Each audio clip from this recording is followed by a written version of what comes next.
Cambio naman tayo sa sports. Handa na si pambansang kamao Manny Pacquiao na sumabak muli sa Boxing Dome.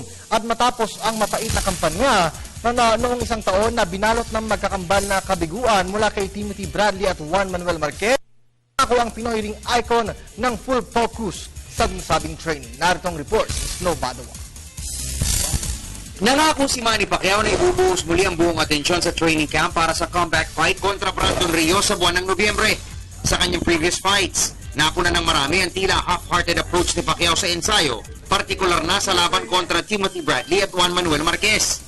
Pero isang Team Pacquiao member ang nagbulong sa PTV Sports na balak na ng Sarangani Fighting Pride na mag-file ng leave of absence sa Kongreso sa kabuuan ng kanyang training, bagay na aming napansin ang bumisita kami sa batasang pambansa.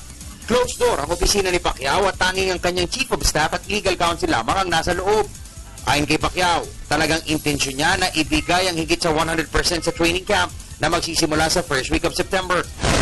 May ano na tayo, mahabang preparation lang.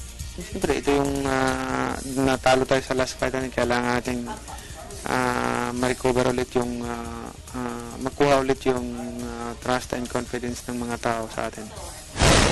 Samantala, hindi naman minamaliit ng 34-year-old Pinoy Fighter of the Decade ang kakayahan ni Rios dahil batid umano niya na may taglay na magkabilang kamao ang American rival.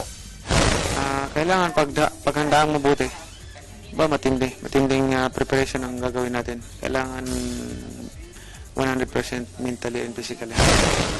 Sa General Santos City, gugugulin ng Team Pacquiao ang kanilang ensayo bago sila lumipad patungong Macau, China, isang linggo bago ang 12-round bout kontra Rios sa Venetian Resort and Casino sa Nobyembre 24. Para sa PTV Sports, Snow Badwa, Telebisyon ng Bayan.